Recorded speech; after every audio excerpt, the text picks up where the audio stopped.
Alright, so here's the problem. Wave runner is 44 inches across. So middle is here. Long story short, I built this wall too close. I didn't build it closer, that's why I decided to drop it in. So I need to cut back this. At least I'll come to here and start the wall on the outside, the retaining wall on the outside of that. So I'll pick up another, say, 4 inches, 5 inches on this side. The wave runner will fit, but it'll be close. And it actually will be on the top of this, but I'd rather build this wall up a little bit so the wave runner is actually on the inside of it, not on top of it. It's really a preference thing, because when the wave runner sits on these, the actual edge of the wave runner is actually this high above it, but I'd rather it just be completely covered, so I have to push in out this wall. Pretty much I built that correctly, and it happened because I had to move the tracks.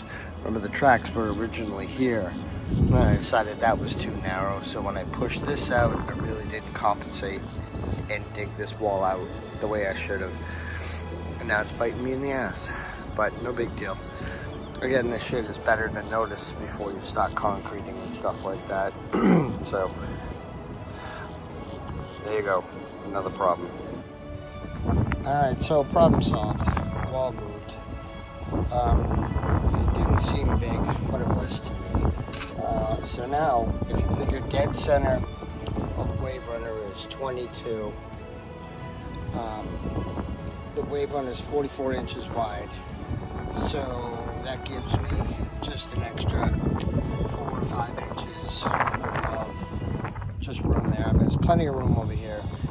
But that way, I can build this wall a little bit higher, and the wave runner truly fits in its own cradle. I mean, at first the thought was these would be kind of buried, and the wave runner would just like sit on top, boop. But now, having built this whole thing, I say, you know, if a hurricane or a really bad storm hits, why not completely protect the wave runner in its own bunker?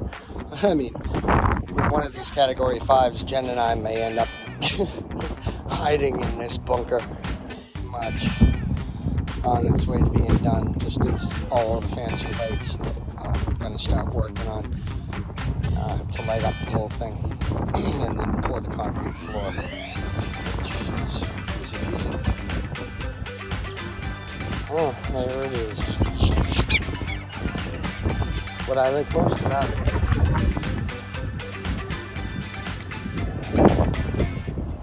is you can't really see it.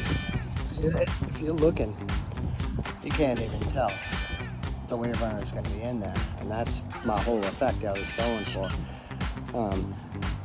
It's going to be up a little bit higher, one more 4x4, and then the whole thing is going to have a tarp that is the color of the grass. And yeah, they'll have some brown spots on it too, but total camouflage. It'll look like a lump in the lawn. That's all it'll look like. You won't even be able to tell. So people are going to be driving by, cruising by, but if you're out and about, you are never going to notice this coolest ever jet ski paddock. I said jet ski haddock before. Yeah, jet ski fish. No.